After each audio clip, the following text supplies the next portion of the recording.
Hello, all, and welcome. In our last episode, we spoke to Dr. Guido Minaya, CEO and CLO of Minaya Learning Global Solutions, about diversity, equity, and inclusion applicable to all size companies, small, medium, and large. In today's episode, we will turn our attention to larger companies. We will learn what practices they employ to move the needle forward with respect to DE&I. Stay tuned to learn more.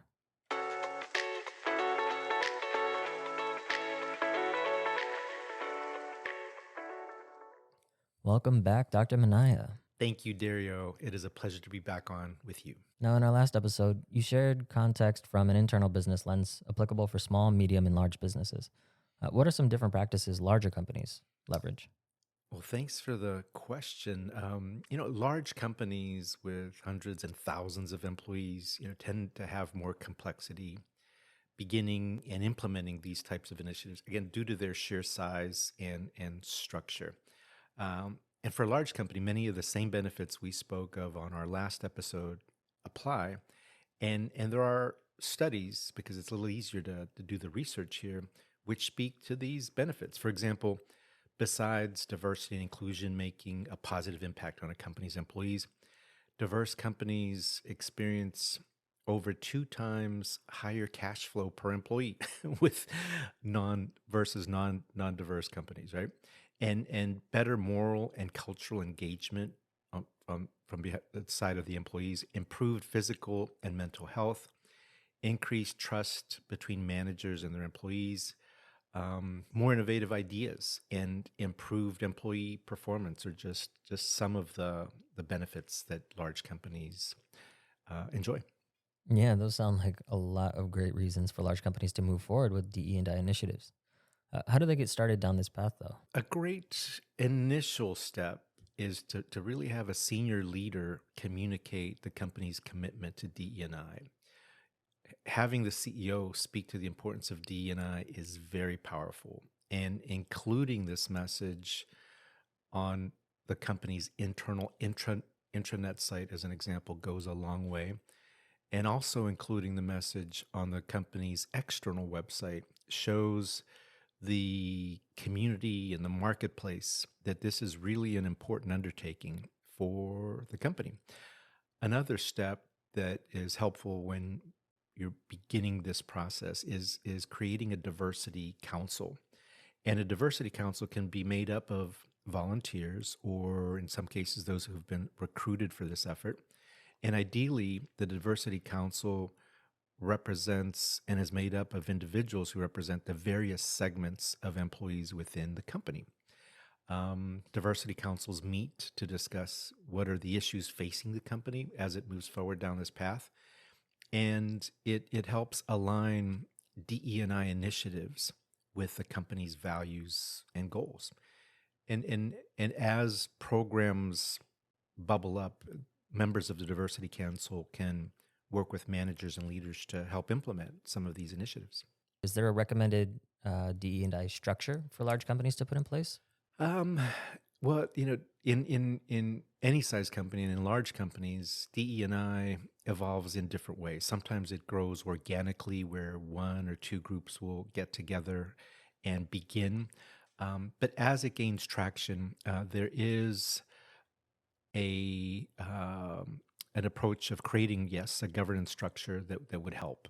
And this starts with our, just as we mentioned, the CEO communicating, but then extending that to a senior level steering committee, which may meet maybe once a quarter, as an example. And the steering committee's role is to connect the company's strategy and values to the DE&I initiatives. A leader of the Diversity Council would be invited to sit on the steering committee as well, so that he or she can share the senior level vision with other members of the Diversity Council. In many companies, another step is that a senior executive of diversity, inclusion, and equity is brought on, and that person leads, this important direction for the company. And as the company grows in these types of efforts, that D&I executive may also bring on staff to help implement company-wide programs. And even in much larger companies, another key approach is to leverage employee resource groups, or they're sometimes referred to as business resource groups or employee networks. I think a good example is Coca-Cola, which has close to 80,000 employees in the US and has 8 distinct resource groups. As an example, they have the Asia Pacific Inclusion Network as one of their groups, the Black Employee Network as another group, the Hispanic Plus Leadership Inclusion Network, the Co-Gen Inclusion Network that looks after the different generations within Coca-Cola, the LGBTQ Plus Alliances Inclusion Network, the Military Veterans Inclusion Network, the Disability Inclusion Network, and the Women's Link Inclusion Network. So you can see a number of very distinct resource groups that are assisting Coca-Cola move down this path.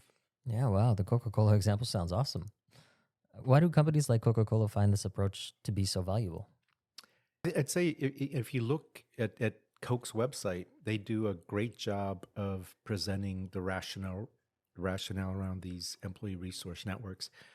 So as an example, Coca-Cola's inclusion networks, as the website states, are an integral part of the diversity, equity, and inclusion strategy for the company. What I like most about these types of resource groups is they are employee-led, company-recognized networks formed to act as a resource for both employees and the organization. And they, in Coca-Cola's case, they're regionally structured, globally connected groups of employees with common interests or backgrounds who wish to create a better shared future for people everywhere. And I'd say another area that I find very compelling is that these networks are recognized as valued voices in efforts to enhance cultural sensitivity and awareness, in addition to supporting business-related diversity initiatives.